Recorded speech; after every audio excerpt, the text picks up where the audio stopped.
Well, welcome to Exhaust Sports Auto. My name is Kevin. If you're new to the channel, consider subscribing. You can almost consider this a part 2 to the in-depth review I actually did on this car, so I'll link that up top here. But what this video is it's going to be going through pretty much all the features and even some specs, because believe it or not, there are things that I actually was not able to cover in that in-depth 37-minute long review. In this video, I'm going to make that straight. I'm going to cover every little detail and crevice of this car. Now, I know a lot of the Lexus whores are going to be very happy when they see this, so let's get started with the video. Now, we're actually going to start this video off under the hood. The thing with most Lexus LS cars is that every single LS, every generation, the 400, the 430, the 460 even, they've been a pioneer in the luxury car segment. They've always introduced something that was new, that was fresh, that's never been done before. This car is no exception. This car was one of the first cars to park itself. It was one of the first cars ever to come with an 8-speed automatic transmission, which, as you know today, just about every single car comes with an 8-speed trans. And finally, this 1UR FSE motor. This is a pretty special engine, actually. It was the first car ever to come with VVT-IE. What that is basically variable valve timing, intelligent electric, basically. So Toyota was actually one of the first companies ever to develop the VVT-I, and those systems usually have a hydraulic actuator to control the intake camshafts, the exhaust camshafts. What they did in this 1UR FSE is they've implemented the VVT-IE, and it incorporates an electronic actuator along with a hydraulic actuator. So what that means is that there are now two actuators, both controlling and retarding timing of the intake and exhaust camshafts. To be honest, I don't really understand it myself. All you need to know is it's basically made to improve fuel efficiency and increase power output, similar to what GDI, gasoline direct injection, does for modern day cars. If you want to know more about that system, you can read it up on Wikipedia. I'm not a mechanical engineer, but what I can tell you is that there was also a 1UR FE engine, and this engine was actually found in the 2010 Toyota Tundra, which we also own, and that engine basically was created for the Middle Eastern market, and it was also found here in a few models like the Sequoia, the Tundra, like I mentioned, and basically it just gets rid of the direct injection out of these motors. And it's also a little bit down on power, and that's okay because that's actually one of the most reliable engines that you can possibly get, even more so than this. So that's actually pretty interesting. So that's kind of an overview of the engine, if you will. There are actually some other interesting things to note about this car, other than a goddamn plane flying around everywhere. If you take a look at the front bottom grille of the car, there's actually a port where air can actually come in and actually cools down the brakes. So that's something interesting. I did not talk about that in the review. Also, I did mention this in the review, these 18-inch wheels, I've read in the forums, they're about 26 to 27 pounds, which isn't bad, but you could actually go with the aftermarket set and actually reduce the weight even further, just to alleviate some of the problems with the control arms. You know, lighter set of wheels, that might help with reducing the extra strain put on the control arms. So that's something I did mention in the review. Now, this overall car, what's really interesting is that you've probably heard of this in other reviews, but it's one of the most aerodynamic cars ever made. It's like 0.26 coefficient of drag or something, really low. And with the amount of horsepower that this car has, I believe that they limited the top speed of this car to like 130 miles per hour or something. But if it didn't have that, I'm sure it can far exceed 155 miles an hour. Still not ready to go inside yet, but what you see in front of you is actually the key to this car. It's actually in a leather little pouch. Really not too interesting of a key. It's pretty plastic all around. I mean, it's better than, you know, the typical Toyota key, I guess, but whatever. This isn't about that. As you can see, there's a lock, unlock. You can access the trunk, and obviously there is a panic button. But what you didn't know, if you press the unlock button twice and hold it,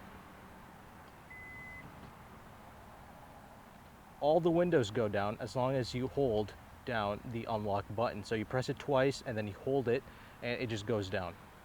That also actually, I'll show you, opens up the sunroof ever so slightly. So just a little trick, you know, in the summer times to get the heat out of the car. Another little trick, I'm sure you probably already knew this, but this car actually has soft closing doors. You don't have to slam them shut, it'll close on its own. So a little something that you may or may not have known, but it's not a huge deal because you're probably just going to slam the door anyway. You're never going to like halfway close it, so not a big deal. But I do like that if you have the key on you, you can just close it with the button, which is nice. And then when you want to unlock it, you don't have to press a button again like in some of the Genesis products. You can just put your hand behind the handle and it'll open up. Side mirrors will fold in and out depending on whether you have the car unlocked and locked and the position of this button here, which we'll talk about in the interior segment. All right, so finally we're inside of the LS460. There is a lot of little buttons, a lot of little gadgets to cover, but I'll try my best here. I'll start off with the door panel. So you have three-way memory seats. So 3 people will set their seats to whatever position that they want and it'll be saved. So that's convenient. Also, this up-down button actually controls the position of the seatbelt holder, so that's convenient depending on your size and height, you know, whatever is convenient for you to raise and lower the seatbelt holster. Now, what I love about this car is that this car comes with all 4 windows that are automatic, one touch up and down electric windows. Love that. I love the auto window switches. You just press it once. It doesn't matter which window it is in the car. It'll just go up and down with one touch. Best feature ever. You won't understand how nice that is until you have that in your own car. Now, obviously, the unlock and lock buttons for the doors, and also there is a child lock switch. So if you have that pressed down, none of these windows, not even the passenger window, will go up and down if they choose to control it. So there is that. And of course, nice little cubby space. And this car does not come with the Mark Levinson 19 speaker audio system. It is the 10 speaker system, and thank God I don't have the ML because those amps do break and it does cost like $1,000 to fix it. I did talk about the problems with this car in the review segment, but I'll reiterate them here. There is the ML issue.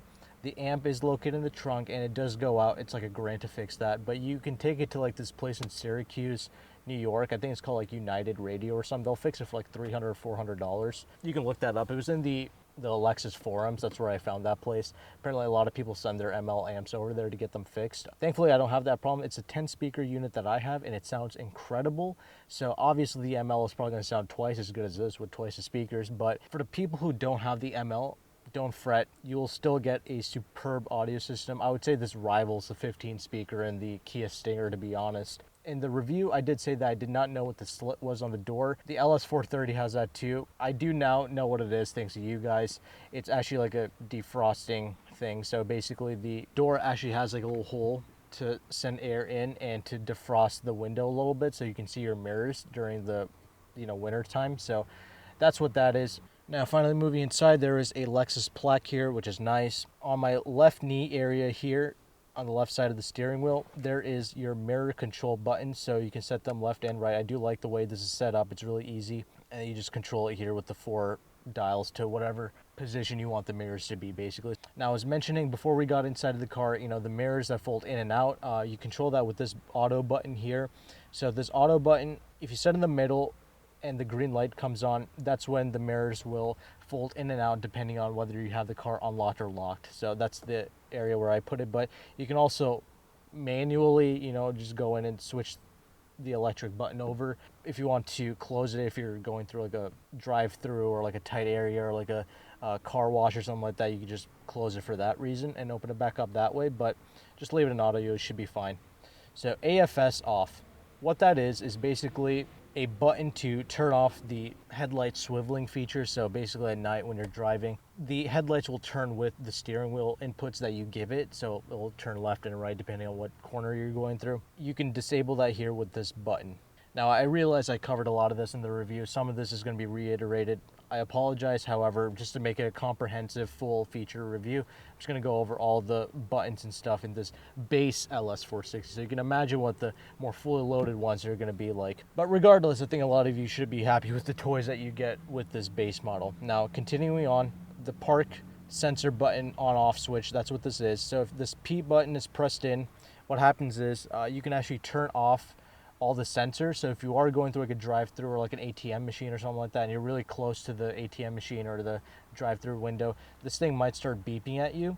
To disable that, turn that off here. So that's what that is. And you do have a heated steering wheel option here. This is actually a rear-wheel drive model, and this car does have it. In 2009 and up, they introduced the LS460s with all-wheel drive. Those cars do get a deficit in power, about 357 horsepower to 344 pounds-foot of torque. I do not know why that is, but Being the rear wheel drive, this gets the full Mac Daddy 380 horsepower. But the heated steering wheel button works extremely well. Actually, it turns on like immediately, so that's really nice. Below that is like a little coin tray holder. Put some coins in it. It's electronically operated, which is kind of interesting, kind of weird to me. I feel like it's just one more thing to break, but no electronics really break in this car, so I can't really complain about that. So everything's kind of motorized in this car. It does work very smoothly. It seems to work to this day, so there's that. Gas cap button and the trunk opener button, you can access them both here, and the lever to open up the trunk. The hood of the car. I'll briefly touch on the accelerator pedal. I talked about this in the review. There is a click down near like 90% of the way into the throttle pedal. What that is basically is to tell the computers, the transmission, all that you want all of the power that this car has to offer. I said in the review that I don't really like the brakes in this car. There's just a bit of getting used to really with the brakes. This car is pretty heavy, and the way it's set up, it feels like you're gonna like rear end the guy in front of you because the brake pressure feel is kind of off. It gives you a lot of the bite up front, but due to the weight and the mass of it, the bite and the actual braking performance doesn't really correlate, and it always feels like you're gonna rear end someone, but you just gotta brake a little bit earlier and it should be fine. Now onto the seats. These seats are extremely comfortable, and they're like a 16-way adjustable seat or 12-way, something like that, either or. I think it depends on which package you get. You should not have any issues getting comfortable in this car. There's so many adjustments for the seats, for the seat belts, as you saw, and actually even the steering wheel, it's telescoping, so you can actually control it that way. I'll turn the car on for you to feature that, and it's got this convenience feature where the steering will actually go in, so you can actually get your legs out easier. So there's that, and you can control it here with the toggle. All right, so now that I have the car turned on, I'll actually show you some of the steering wheel controls, as well as the gauges and the whole entire navigation system, climate control, all that good stuff. So I will take you guys inside of the car. Okay, so inside of the car, so I'll walk you through some of the steering wheel buttons. These are pretty much all of them. There's a little dud here. I don't know what that was or is. If you come to the left side, you will see a plus and minus. That's to control the volume, basically. And you can access some of the voice control options here if you press this. After the beep, please say a command. I'm hungry.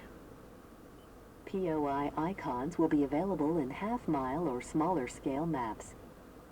That's pretty cool, I'm not gonna lie. That's pretty gangster. So basically it'll show you the restaurants and things like that in the area. If you say that, it's kind of like a natural voice control option, which even some new cars today can't even get that right. So that's something interesting. Over to the left side, you will have a track selection button. I did talk about this in the review. It does not work with the aux cable. So if you're listening to music with the aux, this is basically useless. This only works with like with a radio or something like that. Now there is a mode button here. Now with the mode, you can basically control, which one of these systems that you want to listen to, FM radio, AM radio, or the aux. So that's kind of helpful. And you have this volume knob here as well. You can also defeat audio if you press that in. Now this hold button, I did talk about this in the review. So basically what that is I'll try to demonstrate that for you here. Put the car in drive. So I have my foot off the brake and we're kind of rolling a little bit, fine. And then I stop the car, okay? Stop the car, and then I press this hold button. Okay, so come to a stop, okay, and I press down the hold button here, this one, if it focuses. So as you can see now at the gauges, that little green button and the hold button, the orange, lit up. So I take my foot off the brake, we don't move anywhere. It just stays stationary. So what that is if you're at some place, drive-through, let's just say, and you don't want to move the car, but you want to have your foot off the brake, that's pretty much what that is. That's all it is, basically. It's an okay little feature, and if you push your foot back on the gas, you'll start moving it and it'll disable itself. Now, if you take a look at the gauges here, they're pretty normal, pretty standard looking gauges. The good thing about that is it's not distracting at all. Very easy, very legible to read. Got your coolant temperature there. And you got your speedometer, rates up to 160 miles per hour, and the fuel gauges, obviously, along with two little helper screens. It'll digitally show you your mileage, how much miles is on the car, so I guess you can't really roll it back, well, unless you hack the car. But you got a little helper screen in the middle there. Up top shows you your temperature outside and the average MPG. You can control that with these buttons here. the reset and the display. And you also have your, pick up your phone, hang up your phone option here as well, because this car does come with Bluetooth even for 2008. You can't stream your music with that Bluetooth, but you can answer phone calls with it. Now I'm going to be using that display button that I showed you, and I'm just going to run you through all the little options here. Just kind of shows you your fuel and your elapsed times and all that stuff. You can always reset this stuff as well with the reset button. Obviously, shows you your tire pressure. This will start beeping at you if it goes down below the OEM range. This also does take into consideration the spare tire, the full spare tire that's in the trunk, mind you. And you can set that to nothing as well. And it'll also show you your remaining miles that you have left on the tank. So there you are. Oh, also in the middle there you see the P, so it'll show you what gears you're in, and you can shift over, show you your actual gears if you're in the manual setting with the transmission. So there is that. Now you have your little trip reset buttons here as well near the gauge cluster. There's that, and on the right side here, push button start obviously, and there is an electronic parking brake in this vehicle. However, I do like this setup. So as you can see, this auto button here, it's in green basically. When you have that button turned on, what happens is every time you put the car into park, the emergency brake will just turn on automatically. So you don't have to actually go down and push it up and down to engage it. You can just put it in park and it'll automatically engage itself if you have it in this auto position. I haven't really seen too many cars that have that. Some cars, they don't have a button for it. They just automatically do it. In other cars, it won't do it for you at all. There's not even a button to control it. So I like how in this car, it does have that, even for 2008. All right, so next up, I just wanted to quickly talk about this little stick that's not focusing. So the windshield wipers. So I'm going to play a little clip here, and it's going to be basically the headlight washers. Now, to activate the headlight washers, what you have to do is basically this stock obviously is for your automatic headlight system. You can just turn it on manually here as well. So if you're out in this position, you have the headlights on. Now you press this in, and your regular windshield wiper fluid will just come on. It will spray over, but also your headlight washers will also come on as well when you do that. Only when you have the headlight switched on. So that's something to note. If you're wondering what that little slit was near your headlight, yeah, that's to basically spray your headlights. But yeah, anyway, this is where you control your automatic headlights and your wiper switches. Now, classic Toyota, you got your little cruise control set buttons here, so you can set your speed at what you're going. Just press it down and you're done, and you can just release it. So that's pretty much the entire steering, gauges, all that stuff, all the little buttons here. Oh, sorry, there's a couple of buttons here. What this is basically control like the brightness of the gauge cluster here. That's all these buttons do. I actually want to talk about something real quick before we move on to the screen. I'll mention this one little problem. Usually up top here, this little piece of plastic will start to crack. It hasn't happened in my car because I'm smart and I invested $5 into one of these things. You know what this is? You put this up here, covers you from the sun. Yeah, that's what that is. But if you love your leather seats, you will buy one of these and keep it in your car. Digital clock here, which is interesting. Most of these luxury cars come with a analog clock, but Lexus wanted to be up with the times. This was a modern day luxury car, so there's that.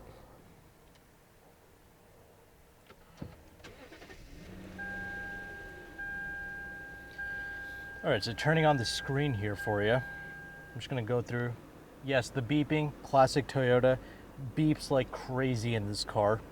No real way to turn that off. However, I will go through the screen. Now, starting off with the climate control button. This is kind of where you control the direction where you want the fan speed to be blowing, and the speed of the fan as well. So there is that.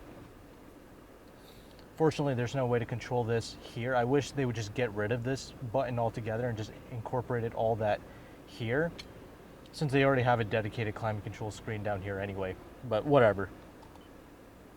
Audio, so you can turn that on and off with this button here, the power button that I showed you, or the mode button.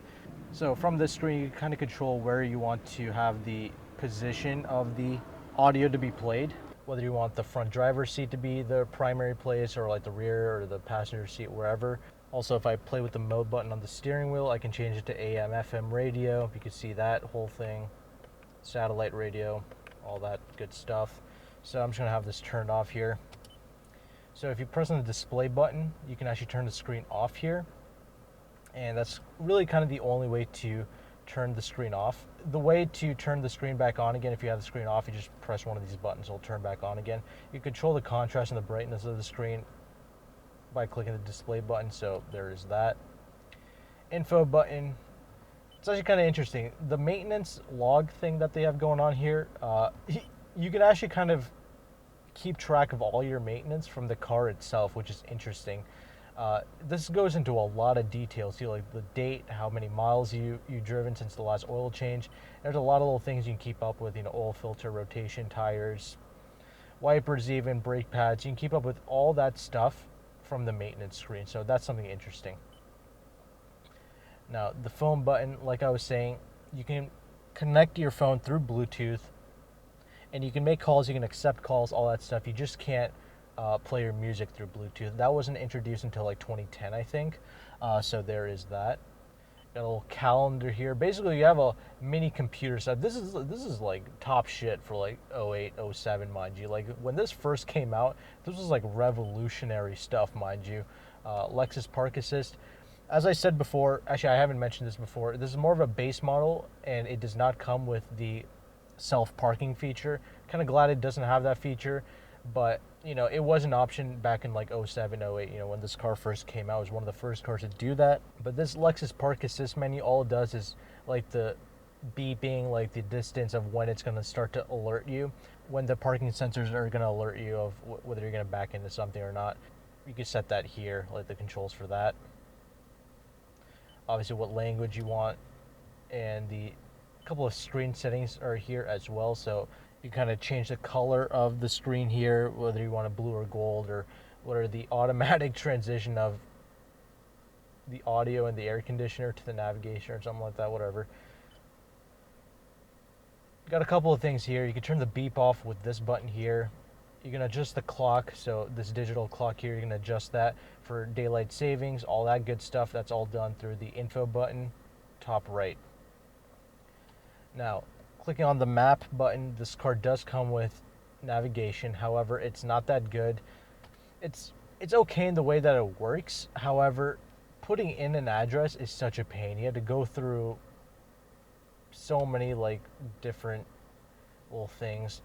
You put in the house number, and then you got to put in the street number. It just takes forever to enter in an address, and it's just annoying.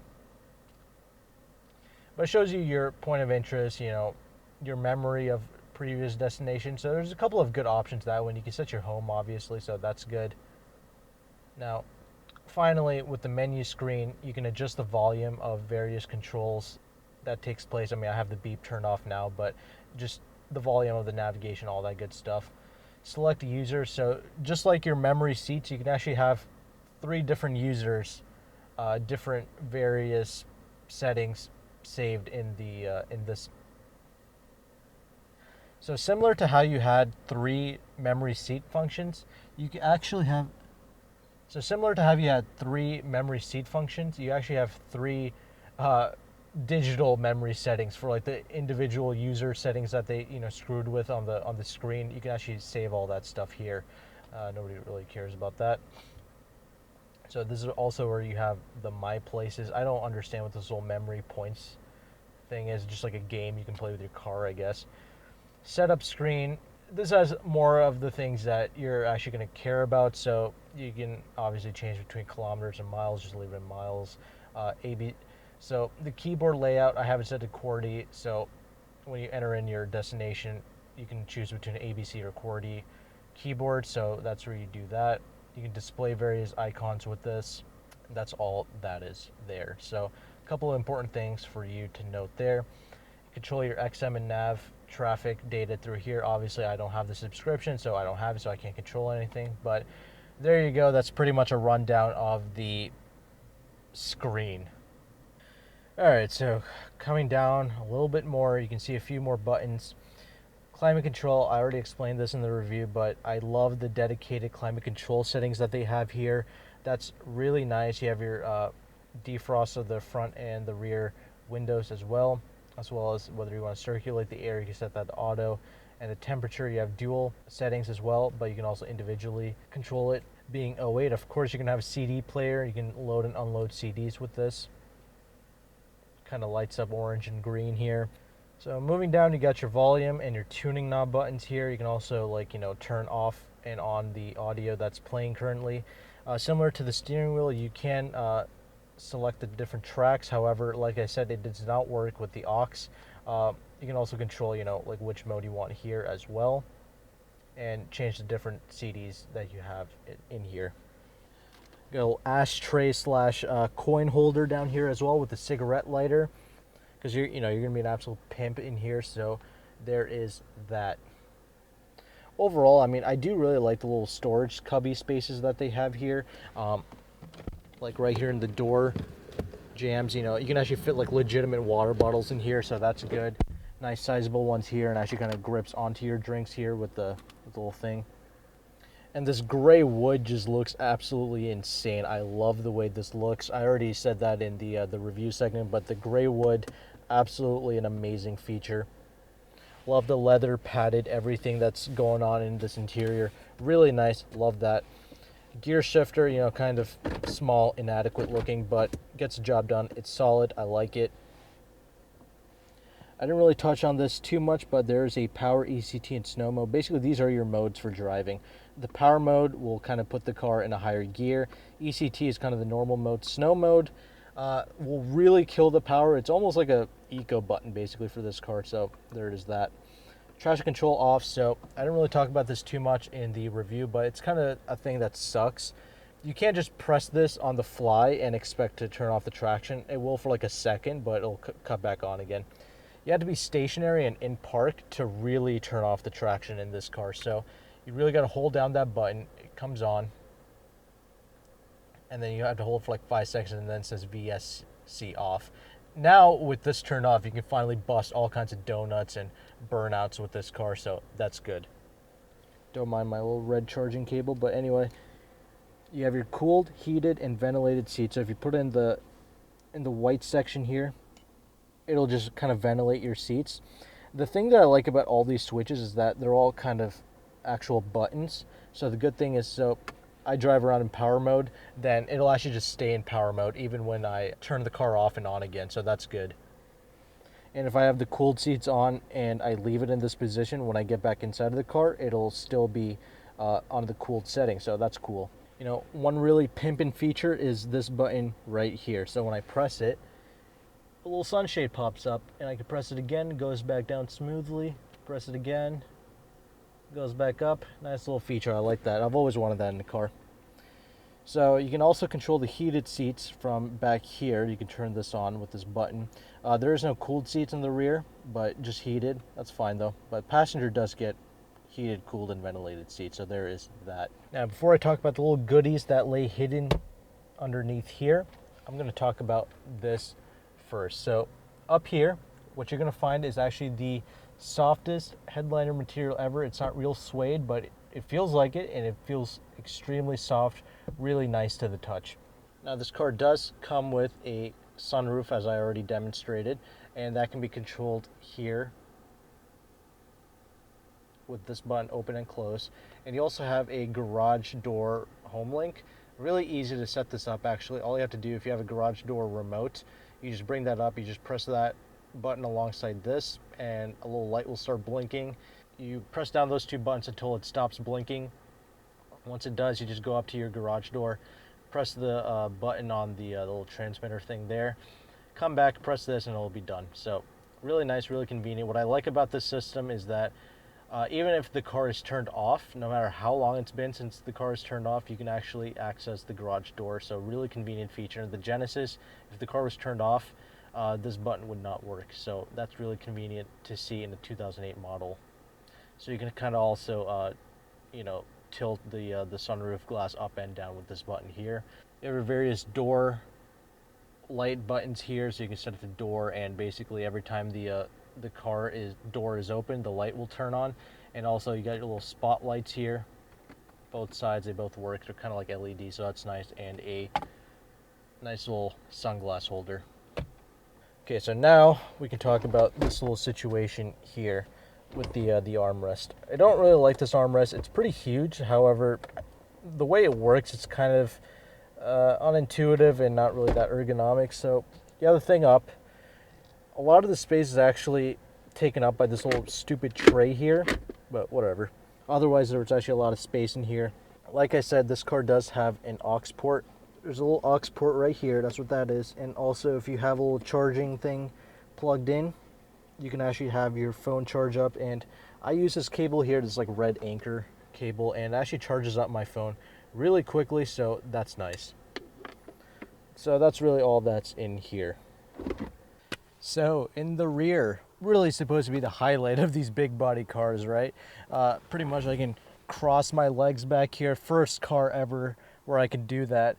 No problems. This is not the extended wheelbase either, so really impressive. The extended wheelbase should give you about an extra 5 inches. That will add about an extra 100 pounds, so will all-wheel drive, so something to keep in mind. I think the standard wheelbase should be more than enough for pretty much any human being, any normal-sized human being anyway. The luxury continues with the door panel. Really nice, love that. There's a little carpet-like material on the speaker grills here for the rear. You actually do have a little, ashtray back here. You can actually take it out too and put that back in case you need to, dump that out. And as I stated before, this car does have, the automatic windows on all 4 doors basically. So all 4 windows, one touch automatic will go up and down. So that's really convenient. Nice little door pockets, a little carpet-like material on the bottom here. Very strange, but I'm not gonna argue with that. It's pretty nice. You do have some climate control back here as well, along with another little cigarette lighter. So there is that. One thing I didn't really touch on though is your feet room is kind of limited back here, not by a lot. I mean, there's so much space in here, it doesn't really matter, but there are like these little fans down here to basically, give heat to your bottom feet area basically. A little fun thing about this car, the right side rear occupants behind the passenger seat, they can actually control how far away the seats can be electronically with these buttons quite easily here. So if this person wanted maximum leg space, they can just move the seat all the way up with that button there.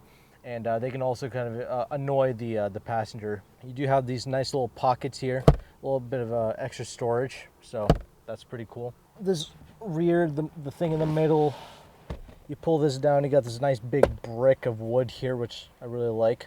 And you can actually open this up. And you got a bit of storage space here. You can actually control your heated seats from this side here, from inside of this, and you can actually put your the rear sunshade up and down with this button as well. So that's cool. Nice little padded leather armrest as well. So it's really soft. I like that.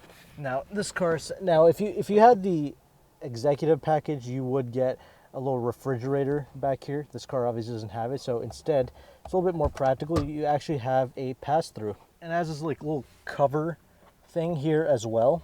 Sometimes it's actually closed in, and what you have to do is you need to press this button for it to kind of fly open. So that's something interesting to note.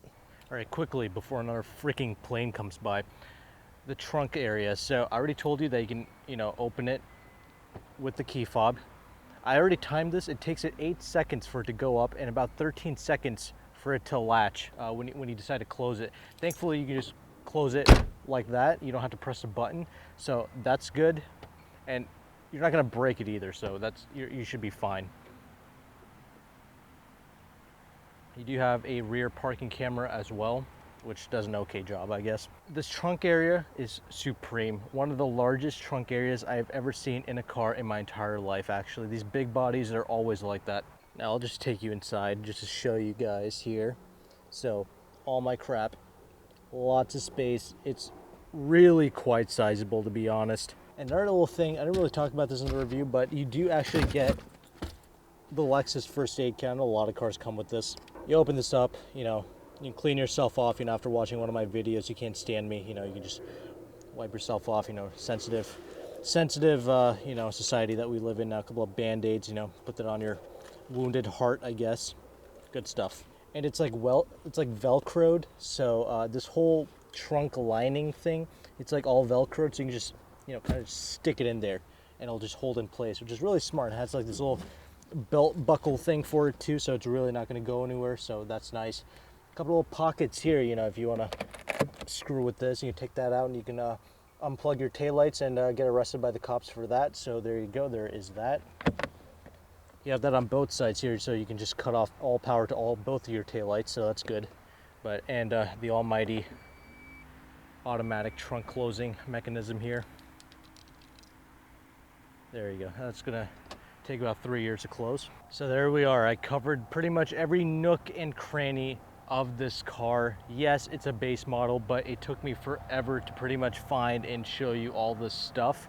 So I hope you guys appreciate that. I covered a few things I didn't in the review segment, the 37-minute review that I did. This is gonna be probably just as long, and I hope I finally covered everything with this car that you guys wanted to know about. So if you like this video, if you like the review that I did on my car the first time, consider leaving a like, you know, maybe subscribe, I guess. You know, that's probably the least you can do, maybe.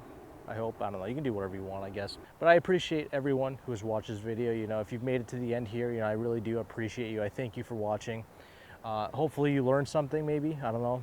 Hopefully I try to cover every single nook and cranny of this car. I know it's just a base model. It's not the fully loaded or whatever, but I think a lot of people can really appreciate what already comes standard with this car. It's quite a bit.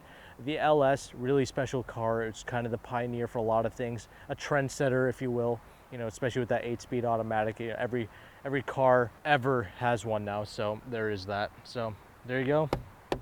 LS460 in-depth features review done. I can check that off. So thank you for watching. Take care. Goodbye.